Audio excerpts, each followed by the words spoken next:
குடும்பி ஒரு கொள்ளை கூட்டத்தோட தலைவன். வழிப்பறி கொள்ளை செய்யறதுல ரொம்பவுமே சாமர்த்தியசாலி. ஒரு தடவை அவன் கொள்ளையடிக்க போகிறப்ப ஒரு முனிவர் அவன்கிட்ட மாட்டிட்டாரு.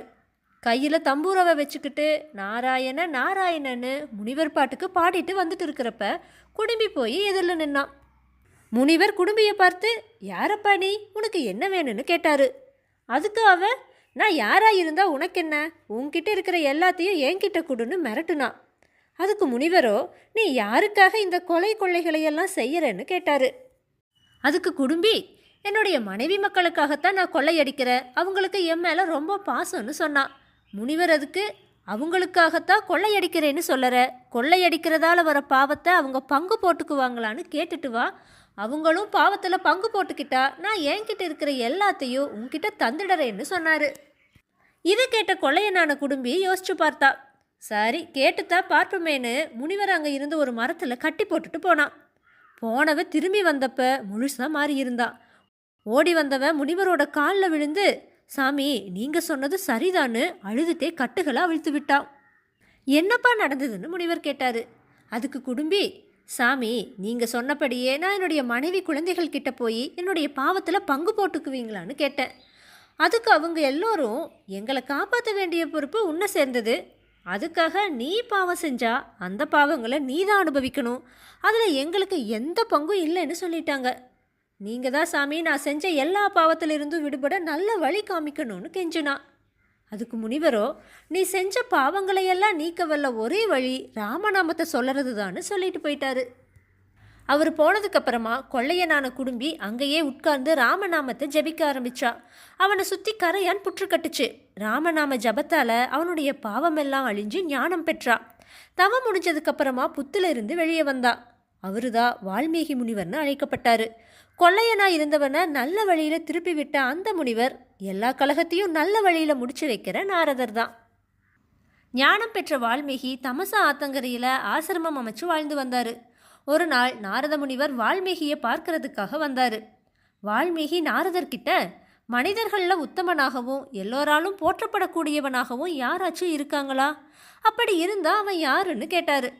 நாரதர் அவருக்கு ராமனோட கதையை சொல்லி, அவர்தான் மனிதர்களில் உத்தமரும் எல்லோராலையும் போற்றத்தக்கவரும் ஆவார்னு சொன்னார். ஒரு நாள் வால்மீகி தன்னுடைய சீடர் பரத்வாஜரோட தமசா நதிக்கரைக்கு போனார். அப்போ சந்தோஷமாக இருந்த ஒரு ஜோடி நாரைகளை பார்த்தாரு.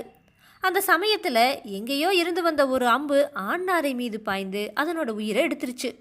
பெண் நாரை துக்கம் தாங்காமல் ஓலக்குரல் எழுப்புச்சு. இதை பார்த்து பதறிய வால்மீகி அம்பு எய்த வேடனை பார்த்து, இதயமற்ற அரக்கனே, என்ன காரியம் செய்து விட்டாய், வாழ்நாள் முழுவதும் அமைதியின்றி தவிப்பாய்னு உணர்ச்சி வசப்பட அந்த சமயத்தில் அவருடைய வாயிலிருந்து வந்த சொற்கள் ஒரு கவிதை மாதிரி இருந்துச்சு. ஆசிரமத்துக்கு வந்ததுக்கு அப்புறமா கூட அவருடைய படபடப்பு அடங்கல. கொஞ்ச நேரத்தில் பிரம்மா வால்மீகியை பார்க்கறதுக்காக வந்தார். பிரம்மா வால்மீகியை ஆசிர்வதிச்சு, என்னுடைய அருளால் உனக்கு கவிதை பாடுற திறமை உண்டாகியிருக்கு, நீ நாரதர்கிட்ட கேட்ட ராமனுடைய வரலாற்றை காவியமாக இயற்று, இந்த உலகம் இருக்கிற வரைக்கும் அந்த காவியம் நிலைத்திருந்து மக்களை நல்வழிப்படுத்தும்னு அருள்வாக்கு சொன்னார். இப்படியா வால்மீகி பிரம்மாவோட அருளால் ராமகதையை எழுதினார். இமயமலையோட மானசரஸில் உற்பத்தியாகிற சரையு சூரியகுல அரசர்களோட நல்லொழுக்கத்தை போல இடைவிடாத நீர் ஒழுக்கோடு ஓடி உயிர்களுக்கெல்லாம் உயிரழிச்சு கடைசியாக கடலில் கலக்குது. இந்த சரையு நதி ஓடி வளப்படுத்துகிற நாடு தான் கோசல நாடு. கோசல நாட்டு மக்கள் நல்லொழுக்கமும் பண்பாடும் கொண்டவங்க. அறம் மட்டுமே சிறந்து விளங்குற கோசல நாட்டோட தலைநகர் தான் அயோத்தி. யுத்தமே இல்லாத இடங்கிறனால இந்த ஊர் அயோத்தின்னு அழைக்கப்படுது. பெருமை மிக்க கோசலத்தை ஆண்ட மன்னன் தசரதன் நாட்டு மக்களுக்கு தாய் போல இருந்து கருணையோட ஆட்சி செஞ்சு வந்தா. தசரதனோட ஆட்சியில் தர்மம் தலை தோங்குச்சு. மக்கள் பகைவர்கள் மற்றும் கல்வர்களுடைய தொல்லை இல்லாமல் சந்தோஷமாக வாழ்ந்தாங்க. தசரதனுக்கு தனக்கு நிகராகவோ இல்லை தன்னை காட்டிலும் மேலாகவோ உள்ள ஒரு பகைவனும் இல்லை. எதிரிகளையெல்லாம் தன்னுடைய வீரத்தால் அழிச்சு ஒழிச்சவன். தேவலோகத்தை எப்படி இந்திரன் ஆட்சி செய்யறானோ அதே மாதிரி தான் இந்த உலகத்தை தசரதன் ஆட்சி செஞ்சுட்டு இருந்தான். தசரதனுக்கு கௌசலை, கைகேயி, சுமித்திரைன்னு 3 மனைவிகள் இருந்தாங்க. 60,000 ஆண்டுகள் அறநெறி வழுவாமல் ஆட்சி செஞ்ச தசரதனுக்கு ஒரு மனக்குறை இருக்கதான் செஞ்சுது. தனக்கப்புறமா தர்மநெறி தவறாமல் ஆட்சி செய்ய ஒரு மகன் இல்லையேங்கிற கவலை தான் அது. தசரத சக்கரவர்த்தி தன்னோட குலகுருவான வசிஷ்ட முனிவரை வணங்கி, கடல் சூழ்ந்த இந்த உலகத்துல 10 திசையில இருந்தும் வந்த 10 ரதங்களை வென்று தசரதன்னு பெயர் பெற்ற, சம்பரனை வென்று இந்திரனுக்கு உதவி செஞ்ச, இப்படிப்பட்ட பெருமைகள் பெற்ற எனக்கு அப்புறமா இந்த நாட்டாள தலைவன் இல்லையேங்கிற கவலை என்ன வருத்துது. பெரும் தவ முனிவரான நீங்க தான் எனக்கு ஒரு வழிகாட்ட வேண்டும்னு சொன்னாரு. தசரத சக்கரவர்த்தியோட குலகுருவான இந்த வசிஷ்டர் யாரு? ஆதி காலத்துல பிரம்மா படைப்பு தொழிலை செஞ்சப்ப பிரஜாபதிகள்ங்கிற 10 பேரை முதல்ல உருவாக்குனாரு. அவங்க பல்லாயிரம் கோடி மக்களை உருவாக்கி இந்த உலகத்தை விரிவாக்குனாங்க. அவங்கள ஒருத்தர் தான் வசிஷ்டர். அதனால தான் ரிஷிகளில் வசிஷ்டருக்கு சிறப்பான இடம் உண்டு. தசரதன் தனக்கு முன்னாடி கவலையோட வேண்டி நிற்கிறத பார்த்த பிரம்மகுமாரரான வசிஷ்டர் தன்னுடைய ஊனக்கண்களை மூடினாரு. அப்ப அவருடைய ஞானக்கண் திறந்துச்சு.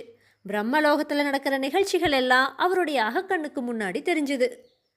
10 தலைகளை உடைய ராவணன் முதலான அசுர கூட்டங்களோட பாவ சுமையில மூழ்கி தவிச்சா பூமாதேவி. தேவர்களும் முனிவர்களும் கூட அசுர கூட்டத்தால் ரொம்ப பாதிப்படைஞ்சிருந்தாங்க. எல்லாருமா சேர்ந்து பிரம்மலோகம் போய் பிரம்மா கிட்ட தங்களுக்கு நேர்ந்த துன்பத்தை எல்லாம் சொன்னாங்க. நாராயணன் மட்டுமே தேவர்களுக்கும் முனிவர்களுக்கும் உதவ முடியும்னு முடிவு பண்ணின பிரம்மா அவங்கள அழைச்சிட்டு நாராயணன் துயில் கொண்டிருக்கிற பாட்கடலுக்கு போனாரு.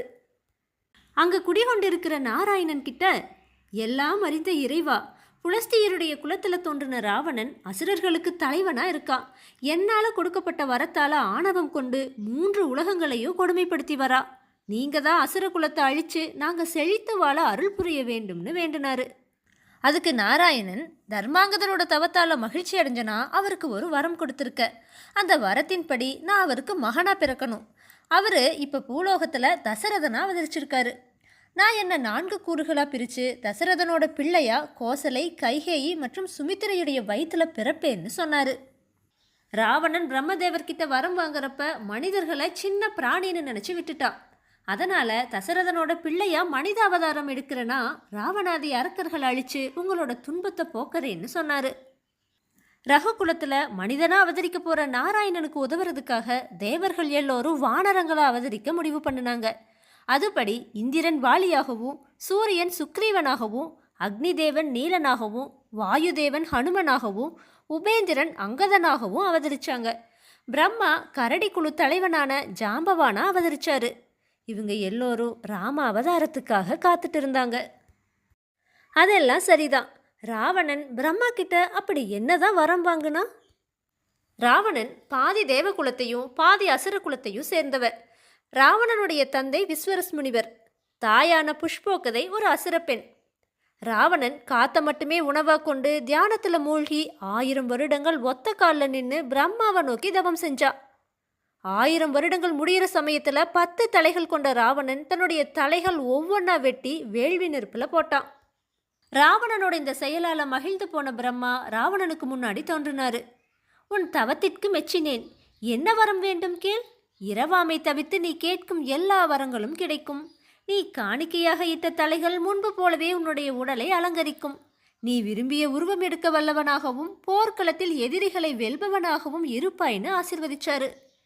அதுக்கு ராவணன், கந்தவர்கள், தேவர்கள், கிண்ணர்கள், அசுரர்கள், ராட்சசர்கள் மற்றும் அனைத்து உயிரினங்களிடமும் நான் தோல்வி அடையாமல் இருக்க வரம் வேண்டும்னு கேட்டான்.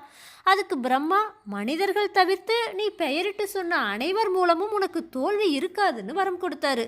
அதனால தான் ராவணனை அழிக்க மனித பிறவி எடுக்க முடிவு செஞ்சாரு நாராயணன். நாராயணன் தசரதனுக்கு ஏன் மகனா பிறக்கணும்? தர்மாங்கதருக்கு எதுக்காக அவர் வரம் கொடுத்தாரு?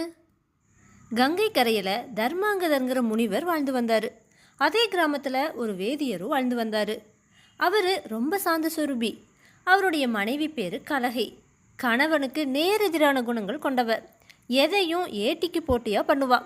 உதாரணத்துக்கு வேதியர் சளியில் அவதிப்பட்டு இருக்கிறப்ப கலகை கிட்ட மிளகு குழம்பு வைன்னு சொன்னார். அவளோ நேர்மாறா பூசணிக்காய் மோர் குழம்பு வச்சா. அது சளியை அதிகப்படுத்த செஞ்சுது. கலகையோட நேர்மாறான செயல்களால் வெறுப்படைஞ்ச வேதியர் தலையில் துண்டு போட்டுட்டு வெளியில் கிளம்பி போனார். அப்போ எதிரில் அவருடைய நண்பர் வந்தார். நண்பர்கிட்ட வேதியர், என் மனைவியோட கொடுமை தாங்க முடியல, அதனால் வீட்டை விட்டே போகிறேன்னு சொன்னார். அதுக்கு நண்பரோ என்ன பிரச்சனைன்னு கேட்டார். வேதியர் அதுக்கு, அவ செய்கிற கொடுமை கொஞ்சம் நஞ்சம் இல்லை, சுருக்கமாக சொன்னால் வேண்டாங்கிறத வேணும்னு செய்கிறா, வேணுங்கிறத வேண்டாம்னு செய்கிறான்னு சொன்னார். இது கேட்ட நண்பர் வேதியர்கிட்ட வேணாம்ங்கிறத வேணும்னு மாற்றி சொல்லி முயற்சி செஞ்சு பாருங்கன்னு சொன்னார். வீட்டுக்கு போன வேதியருக்கு அகோர பசி. அவர் கலகைக்கிட்ட இன்னைக்கு நான் சாப்பிட மாட்டேன்னு சொன்னார். அதுக்கு அவ கோபத்தோட உனக்காக சமைச்சு வச்சிருக்க, சாப்பிட்டே ஆகணும்னு சாப்பாடு போட்டா. நண்பரோட ஆலோசனை வேலை செய்துங்கிற மகிழ்ச்சியில் வேதியர் அதையே தொடர்ந்தார். அவரோட வாழ்க்கையும் மகிழ்ச்சியாக போச்சு. ஆனால் என்ன, வேணுங்கிறத வேண்டாம்னும் வேண்டாங்கிறத வேணும்னு மாற்றி சொல்ல வேண்டி இருந்துச்சு. ஒரு நாள் வேதியர் கலகையை பார்த்து நாளைக்கு என் அப்பாவோட திவசம், வீடு வாசல் கழுவாதன்னு சொன்னார். ஆனால் அவளோ வீடு வாசலையெல்லாம் சுத்தமாக கழுவி வச்சா. பிண்ட பிரசாதத்தை கொடுத்து ஜலதாரையில் கொட்டுன்னு சொல்லியிருக்கணும். அப்படி சொல்லியிருந்தா அவள் சுத்தமான தண்ணியில் கொட்டியிருப்பா. இவரோ கவனக்குறைவா பிண்ட பிரசாதத்தை சுத்தமான தண்ணியில் கொட்டுன்னு சொல்லிட்டாரு. நேர்மாற செய்யறாவ அதை கொண்டு போய் சாக்கடையில் கொட்டிட்டா. கோபமே வராத வேதியர் கோபத்தில் பித்தர்களுடைய தூய பிரசாதத்தை சாக்கடையில் கொட்டிட்டியே, இது எவ்வளவு பெரிய பாவம், நீ பேயாக போக கடவுதுன்னு சபிச்சிட்டாரு. பேயா மாறின கலகை கங்கை கரையில் தவம் செஞ்சுட்டு இருந்த தர்மாங்கதரை பிடிக்க போனா. அப்போ முனிவர் கமண்டல தண்ணீரை எடுத்து ஓம் நமோ நாராயணாயன்னு சொல்லி பேய் மேலே தெளிச்சாரு. அந்த புனித நீர்னால கலகையுடைய பாவமும் சாபமும் விலகிடுச்சு.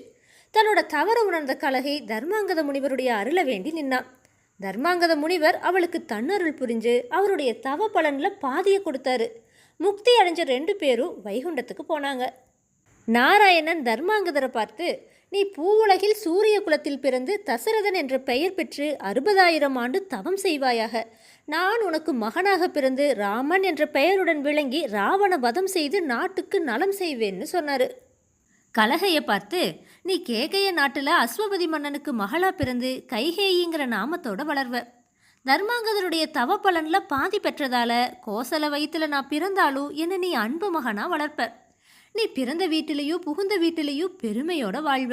சமயம் வரப்ப என்னை காட்டுக்கு போக சொல்லி கலகம் செய்வேன்னு அருள்வாக்கு கொடுத்தாரு. நாராயணனுடைய சக்கரம் பரதனாகவும் சங்கு சத்ருக்கனாகவும் ஆதிசேஷன் லட்சுமணனாகவும் பிறக்க நாராயணன் கட்டளையிட்டிருந்தாரு. இந்த நிகழ்வுகள் எல்லாம் வசிஷ்டரோட ஞானக்கண்ணில் தெரிஞ்சுது. உடனே வசிஷ்ட முனிவர் தசரதன் கிட்ட, உனக்கு எதிர்காலம் சிறப்பாக இருக்கோ, சிறந்த மகப்பேரும் கிடைக்கும். அங்க நாட்டை மனுக்குலத்தில் தோன்றின ரோமபாதன்கிற மன்னன் ஆட்சி செய்யறான். அவனோட நாட்டில் 12 வருஷமாக மழை இல்லாமல் பஞ்சம் தலைவிரிச்சாடுச்சு. கலைக்கோட்டு முனிவர் அங்கே கூட்டிட்டு வந்ததுனால மழை பொழிஞ்சு நாடு செழிப்படைஞ்சுது. அளவற்ற தவம் செஞ்ச கலைக்கோட்டு முனிவரை கூட்டிட்டு வந்து நீ புத்திர காமிஷ்டி யாகம் செஞ்சா உனக்கு புத்திர பாக்கியம் கிடைக்கும்னு சொன்னார். கலைக்கோட்டு முனிவர்னு அழைக்கப்படுற ரிஷ்யசிருங்கர் யாரு? விபண்டகர்ங்கிற முனிவர் மகா கீர்த்திமான், யாக ஹோம காரியங்களில் மிக மிக சிறந்தவர். அவருடைய மகன்தான் ரிஷ்யசிருங்கர். தாய்முகம் அறியாதவர். பிறந்ததிலிருந்து தந்தையை மட்டுமே தெரியும். மழை இல்லாத இடத்துல அவருடைய காலடி பட்டாலே போதும், வானம் பொத்துட்டு ஊத்தும். ரிஷ்யசிருங்கர் பிறந்ததிலிருந்து காட்டில் இருக்கிற தங்களுடைய ஆசிரமத்திலேயே வசிச்சாரு. தந்தையும் மகனும் மட்டும்தான் அங்கே வசிச்சாங்க. தந்தையை தவிர பிற மனித முகங்களை அவர் பார்த்ததே கிடையாது. யாகம் மற்றும் ஹோம முறைகளை தந்தை மகனுக்கு கற்றுக் கொடுத்தாரு. ஆசைங்கிற சொல்லையே அறியாதவர் ரிஷ்யசிருங்கர். அதனால பாவங்கள் செய்ய வழியே இல்லாத உத்தமராக இருந்தார். இப்படிப்பட்ட அப்பழுக்கற்றவருடைய காலடிகள் பட்ட இடத்துல மழை கொட்டுவதில் என்ன வியப்பு?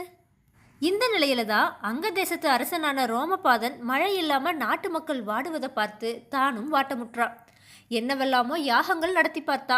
வருண பகவான் வசியல. 1 அல்ல 2 அல்ல 10 ஆண்டுகள் மழை தொடர்ந்து போய்த்திருச்சு. அமைச்சர்களையும் முனிவர்களையும் அழைச்சு ஆலோசிச்சா அரசன் ரோமபாதன். அவங்க ரிஷ்யசிருங்கர் பற்றி தாங்கள் கேள்விப்பட்டதை சொன்னாங்க. அந்த மகான் நம்முடைய ஊருக்குள்ளே நுழைஞ்சாலே போதும் மழை கொட்டிரும்னு சொன்னாங்க. ரோமபாதன் ரிஷ்யசிருங்கரை அழைச்சி வர அமைச்சர்களை கேட்டுட்டான். பிற மனித முகங்களையே கண்டறியாத அந்த மகானை தாங்கள் போய் அழைச்சா வரமாட்டார்னு அமைச்சர்களுக்கு தோன்றுச்சு. அவங்க ஒரு உபாயம் செஞ்சாங்க. இந்த உலகத்தில் பெண்ணால் ஆகாதது எதுவும் இல்லை. அதனால் தாசிகள் அனுப்பி அவரை மயக்கி அழைத்து வருவதுன்னு முடிவு செய்யப்பட்டுச்சு. தாசிகள் காட்டுக்கு அனுப்பப்பட்டாங்க. அகில், சந்தனம் மற்றும் பிற வாசனை திரவியங்களை பூசி அலங்காரம் செஞ்சு மனசை மயக்கிற அழகோட அந்த நாட்டிலேயே மிக சிறந்த தாசி பெண்கள் காட்டுக்கு போனாங்க. அவங்க விதவிதமான பட்சணங்களையும் தயாரிச்சிருந்தாங்க. காட்டுக்கு போன தாசிகள் ரிஷிசங்கருடைய தந்தை எங்காவது வெளியே போகட்டும்னு காத்திருந்தாங்க. அவங்க நினைச்சது மாதிரியே விபண்டகர் வெளியே போயிட்டாரு. அந்த பெண்கள் இதுதான் சமயம்னு ஆசிரமத்துக்குள்ளே போய் முனிவரை பணிவாக வணங்கினாங்க. ரிஷிசிருங்கருக்கு ஒரே ஆச்சரியம். உலகத்தில் இத்தனை அழகான ஜீவன்கள் இருக்கிறதா? இவையெல்லாம் நம்மை போல் இல்லையே. கண், காது, மூக்கு, கை, கால்கள் அப்படியே இருக்கிறது. ஆனால் உடை மாறி இருக்கிறது. இன்னும் சில வேற்றுமைகள் தென்படுகின்றன. இவர்கள் உடலில் நறுமணம் வேறு கமழ்கிறதுன்னு ஆச்சரியப்பட்டாரு. அவர் அந்த பெண்களை உபசரிச்சாரு. ஆசிரமத்தில் இருக்கிற கனிகள், கிழங்குகளை எல்லாம் கொடுத்தாரு. அந்த பெண்களும் பதிலுக்கு தாங்கள் கொண்டு வந்த பட்சணங்களை கொடுத்து சாப்பிடும்படி வேண்டினாங்க. அவர் சாப்பிட்டு பார்த்தாரு. தினமும் ஒரே வகையான பழமும் கிழங்கும் தின்றவருக்கு இந்த பட்சணங்கள் தேனா சுவைச்சுது. தன்னை மறந்த நிலையில் இருந்த ரிஷி சிருங்கர்கிட்ட, மகாமுனிவரே, தாங்கள் எங்களுடன் எங்களுடைய ஆசிரமத்துக்கு வாருங்கள், அங்கு வந்தால் விதவிதமான பட்சணங்கள் கிடைக்கும்னு அந்த பெண்கள் சொன்னாங்க. ரிஷி சிருங்கர் ஒரு வித்தியாசமான உலகம் எங்கோ இருப்பதை புரிஞ்சிட்டாரு. தந்தை வரக்கு முன்னாடி கிளம்புவது உசிதம்னு அந்த பெண்கள் அவர்கிட்ட சொல்ல அவர் அங்க தேசத்துக்கு கிளம்பினாரு. அந்த நாட்டு எல்லையில் அவர் நுழைஞ்ச உடனே மழை ஊற்றி தெளிச்சு மக்கள் எல்லாம் மகிழ்ச்சி வெள்ளத்தில் மூழ்கினாங்க. மன்னன் ரிஷி சிருங்கரை மகிழ்ச்சியோட வரவேற்றான். ஒரு நல்ல காரியத்துக்காக தாசிகள் அனுப்பி உங்களை வரவழைக்க வேண்டியதா ஆயிடுச்சு. இதுக்காக நீங்கள் எங்களை மன்னிக்கணும். நீங்கள் என்னுடைய மகள் சாந்தியை திருமணம் செஞ்சுக்கணும்னு சொன்னான். உலகம்னா இன்னதுன்னு அறிஞ்சிட்டு நீண்ட நாட்களாக அங்கு தங்கி இருந்த முனிவர் சாந்தியை திருமணம் செஞ்சு சுகவாழ்வு வாழ்ந்தாரு. அந்த நாடு என்னென்னைக்கும் செழிச்சிருந்துச்சு. வசிஷ்ட முனிவருடைய ஆலோசனைப்படி தசரதன் ரிஷி சிருங்கரை வரும்படி வேண்டுகோள் விடுத்தான். ரிஷி சிருங்கரும் தன்னுடைய மனைவி சாந்தையோட அயோத்தியில் எழுந்தருளினார். பெரிய யாகசாலை அமைச்சு யாகத்துக்குரிய பொருட்களை குவிச்சு வசிஷ்ட முனிவர் முதலிய தவசீலர்கள் துணையோட புத்திர காமேஷ்டி யாகத்தை செஞ்சாரு ரிஷி சிருங்கர். யாகத்தோட முடிவில் வேள்வி தீயில இருந்து ஒரு தெய்வ பூதம் தோன்றுச்சு. யாக பாயாசத்தை தசரதன் கிட்ட அது கொடுத்துச்சு. தசரத மகாராஜனே, உன்னுடைய பிரார்த்தனையை ஒப்புக்கொண்டு தேவர்கள் இந்த பாயசத்தை உன்னுடைய மனைவியர்களுக்கென்று அனுப்பியிருக்கிறார்கள். உனக்கு புத்திர பாக்கியம் உண்டாகும். இதை பெற்றுக்கொண்டு உன் பத்தினிகளுக்கு தருவாயாகன்னு தெய்வபூதம் சொல்லுச்சு. தசரதனும் பாயச பாத்திரத்தை தன்னுடைய மனைவியர்கள்கிட்ட கொடுத்தான். பாத்திரத்தில் உள்ள பாயசத்தில் பாதியை கௌசலை அருந்தினான். சுமித்திரைக்கும் அப்படியே தந்து மீதியில் ஒரு பாதியை கைகேயி அருந்தினான். அதுக்கப்புறமா மீதி இருந்த பாயசத்தை தசரதன் மறுபடியும் சுமித்திரைக்கு கொடுத்தான். யாகத்தில் கிடைச்ச பாயசத்தை அருந்தியதன் பலனா கௌசலை, கைகேயி, சுமித்திரைன்னு 3 பேருமே கர்ப்பம் அடைஞ்சாங்க. சித்திரை மாதம் புனர்பூசம் நட்சத்திரம் கடக லக்கணத்தில் ராமனும், மறுநாள் பூச நட்சத்திரத்தில் பரதனும், அதுக்கு மறுநாள் ஆயில்யம் நட்சத்திரத்தில் லட்சுமணனும் சத்ருக்கனும் பிறந்தாங்க. அயோத்தி மாநகரமே மகிழ்ச்சி வெள்ளத்தில் மூழ்கிச்சு. தேவர்களும் முனிவர்களும் பூமாரி பொழிஞ்சாங்க. 4 வேதங்கள் போல 4 பிள்ளைகளும் பெருமையோடு வளர்ந்தாங்க. ராமனும் லட்சுமணனும் பிரிவதே கிடையாது. அதே மாதிரி பரதனும் சத்ருக்கனும் ஒன்றாவே திரிவாங்க. இது அவங்க அம்மாக்கள் பாயசம் அருந்திய முறையிலிருந்து உண்டான நெருங்கிய பற்றுன்னு கூட சொல்லலாம்.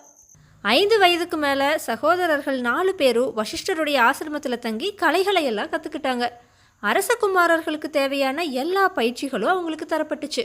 மனைவியை விட நல்ல குழந்தைகள் அமையறதுங்கிறது ஒருவனுக்கு கிடைப்பதற்கரிய வரம்னே சொல்லலாம். அந்த வகையில் தசரதன் ரொம்பவுமே கொடுத்து வச்சவன். ஒரு நாள் தசரதன் தன்னுடைய குழந்தைகளுக்கு திருமணம் செய்கிறத பற்றி மந்திரிகளோட ஆலோசனை செஞ்சுட்டு இருந்தான். அப்போ காவலர்கள் வந்து விஸ்வாமித்திர மாமுனிவர் அரசனை காண வந்திருக்கிறாருன்னு தகவல் சொன்னாங்க. விஸ்வாமித்திரருங்கிற பெயரை கேட்ட உடனேயே எல்லோர் முகத்திலையும் பயம் தெரிஞ்சுது. அப்படி எல்லோரும் பயப்படுற விஸ்வாமித்திரருடைய வரலாறு என்ன? மிகப்பெரிய முனிவரான விஸ்வாமித்திரர் ஆரம்ப காலத்தில் ஒரு அரசனாக இருந்தவர். ஆனால் காலப்போக்கில் அவர் முனிவராக மாறினார். அவர் இப்படி மாறியதுக்கு பின்னாடி ஒரு வியப்புற்ற வரலாறு இருக்குது. காதின்னு ஒரு அரசன் இருந்தா. அவனுக்கு ஆண் குழந்தை எதுவும் இல்லை. ஆனால் ஒரு அழகான மகள் இருந்தா. அவளோட பேர் கௌசிகி. கௌசிகி திருமண வயசை அடைஞ்சா. நற்குணங்களையோ அழகையோ ஒருங்கி பெற்ற அவளை நல்ல வசதியான ஒரு இடத்துல மனம் முடித்து தர வேண்டும்னு காதி மன்னன் விரும்பினான். அதற்கான வேலைகளிலும் அவன் தீவிரமாக இறங்கினான். அந்த சமயத்தில் தான் அரசனை தேடி ஒரு முனிவர் வந்தார். அவரோட பேர் ரிஷிகர். அரண்மனைக்கு வந்த ரிஷிகர் கௌசிகியுடைய அழகையோ நற்குணங்களையும் பார்த்து வியந்து போனார். அவளை மனம் முடிக்க வேண்டும்னு விரும்பினார். தன்னுடைய ஆசையை அவர் அரசன்கிட்ட தெரிவித்தார். இதை கேட்ட அரசனுக்கு என்ன சொல்கிறதுனே தெரியலை. முடியாதுன்னு சொன்னால் முனிவருடைய சாபத்துக்கு ஆளாகி விடுவோங்கிறது அவனுக்கு நல்லாவே தெரியும். ஆனாலும் முனிவரை எப்படியாவது தட்டி கழிக்க வேண்டும்னு அவன் நினச்சான். ஒரு நாள் முனிவரை அழைச்சு, ஐயா, எனக்கு உங்ககிட்ட சிறிய வேண்டுகோள் ஒன்று இருக்குது. அதை நீங்கள் நிறைவேற்றினா என்னுடைய மகளை உங்களுக்கு மனம் முடித்து தருகிறேன்னு சொன்னான். அது என்ன வேண்டுகோள்னு கேட்டார் முனிவர். ஒரு காது கருப்பாகவும் உடல் முழுவதும் வெள்ளையாகவும் இருக்கிற மாதிரி 1000 குதிரைகளை நீங்கள் எனக்கு தர வேண்டும்னு மன்னன் சொன்னான். அரசனோட வேண்டுகோளை ஏற்று குதிரைகளோடு வருவதா சொல்லிட்டு போனார் முனிவர். இது மாதிரி 1000 குதிரைகளை முனிவர் எங்கே போய் தேடி கண்டுபிடிப்பாரு? அவரால் கண்டிப்பாக அதை தரவே முடியாது. அதனால் அவர் கௌசகியை மணக்கிற விருப்பத்தை விட்டுடுவார்னு நினச்சா அரசன். இதுக்கிடையில் ரிஷிகர் முனிவர் தன்னை மணக்க விரும்புகிறாருங்கிற செய்தி கௌசகியுடைய காதுகளுக்கு எட்டுச்சு. அவளும் முனிவரை மணக்க விருப்பமுடையவளாகவே இருந்தாள். அரசனுடைய வேண்டுகோளை பூர்த்தி செய்ய முனிவர் வருண பகவான் கிட்ட வேண்டினாரு. வருண பகவானும் அவர் கேட்டது மாதிரியே 1000 குதிரைகளை தந்தருளினாரு. அதை கொண்டு வந்து அரசன்கிட்ட ஒப்படைச்சாரு முனிவர். இப்போ அரசனுக்கு வேற வழியே இல்லை. அதனால தன்னுடைய மகளை ரிஷிகர் முனிவருக்கு மனம் முடிச்சு கொடுத்தாரு மன்னர்.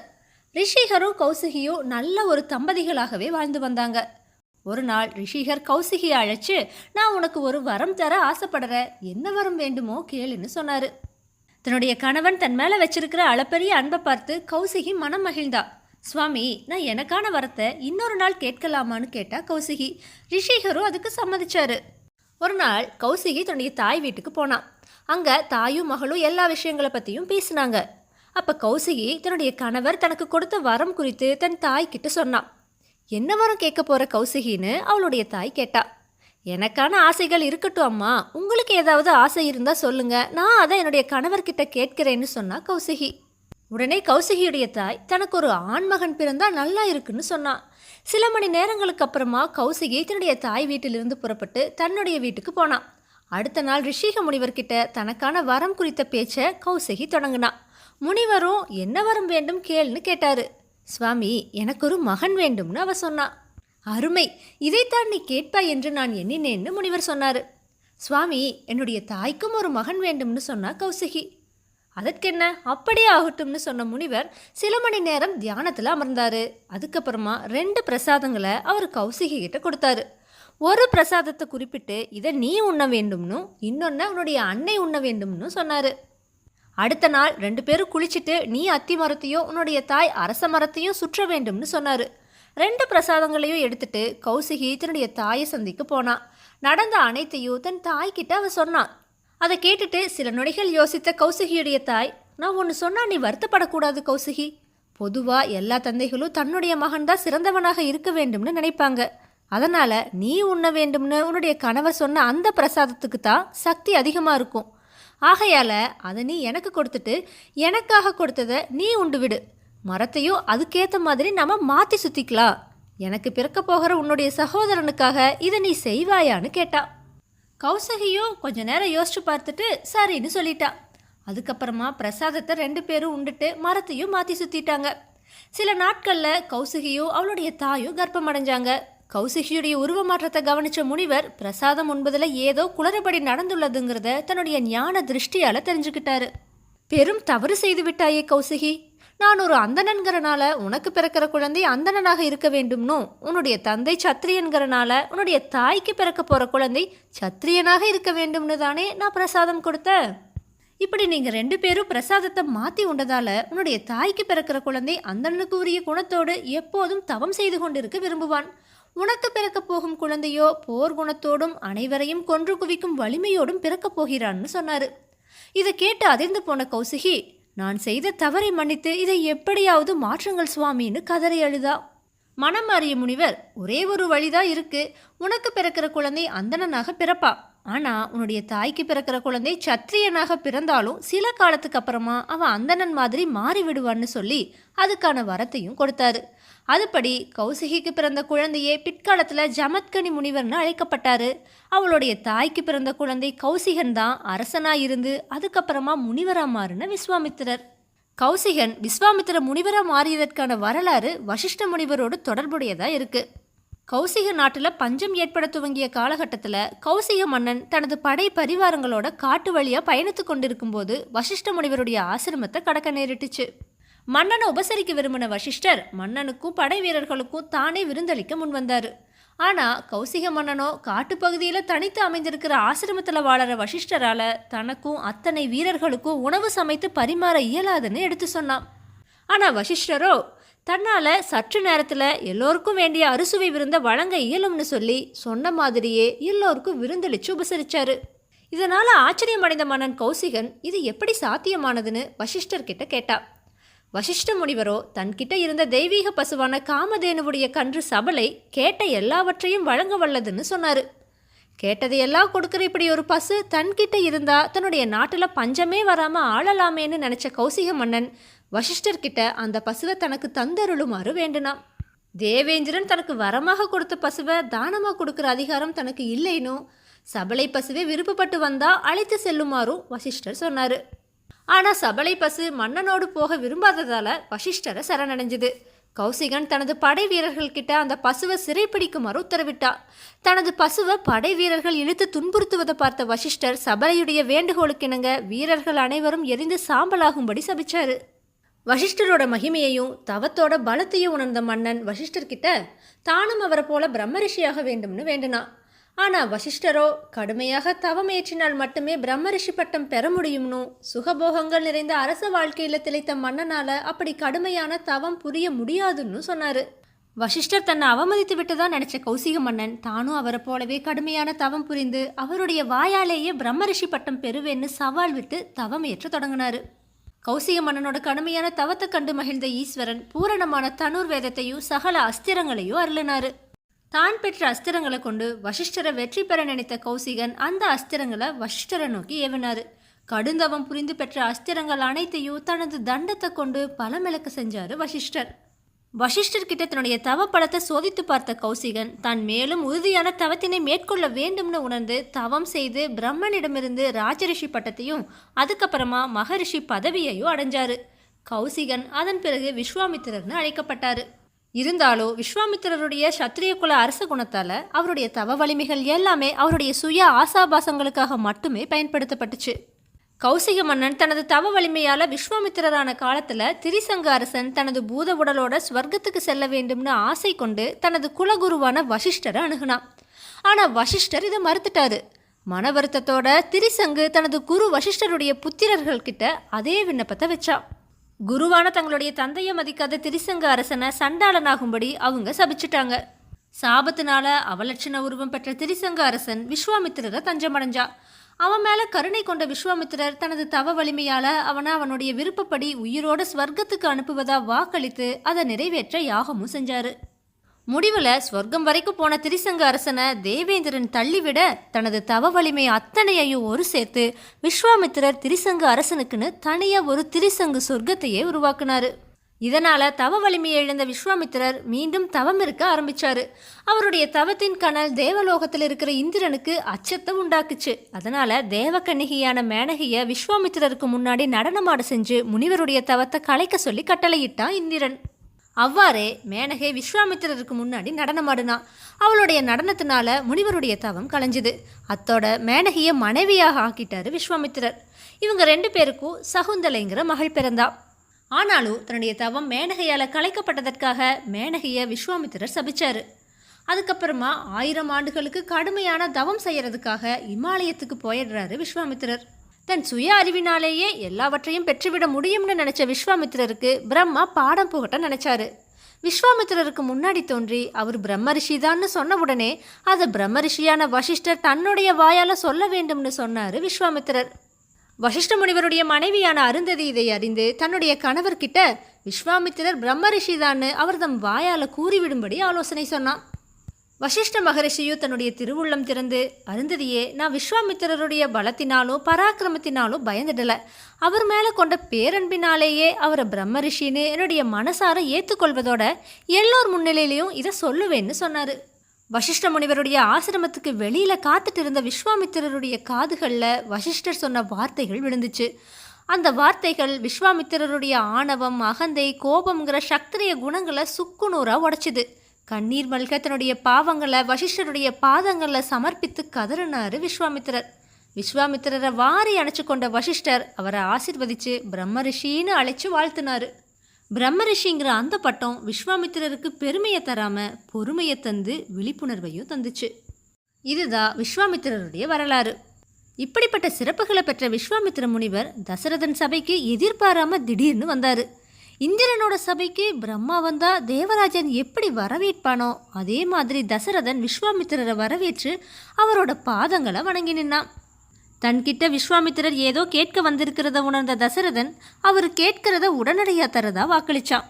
தசரதன் கொடுத்த இந்த வாக்கு அவனுக்கு மிகுந்த வேதனையை உண்டாக்க போகுதுங்கிறது அவனுக்கு அப்போ தெரியலை. விஸ்வாமித்திரர் தசரதன் கிட்ட, அடர்ந்த வனத்துக்குள்ள நான் ஒரு தவ வேள்வியை நடத்துகிறேன். அதை அரக்கர்கள் கெடுக்கிறாங்க. அரக்கர்கள் வேள்விக்கு இடையூறு செய்யாம இருக்க உன்னுடைய உதவி வேணும்னு சொன்னார். அதுக்கு தசரதன் தான் தன்னுடைய சேனைகளோட வந்து அரக்கர்களை அழித்து விஸ்வாமித்திரருடைய வேள்வியை காக்கிறதா சொன்னான். ஆனால் விஸ்வாமித்திரரோ, அதெல்லாம் உன்னால முடியாது, உன்னை விட சிறந்தவன் ஒருத்தன் அயோத்தியில் இருக்கா, அவனை அனுப்புன்னு கேட்டார். நானோ 10 ரதங்களை வென்றவன், ஒப்பாரும் மிக்காரும் இல்லாதவன், சம்பரனை அழிச்சவன், என்னை விட சிறந்தவன் அயோத்தியில் இருக்கவே முடியாதுன்னு தசரதன் சொன்னான்.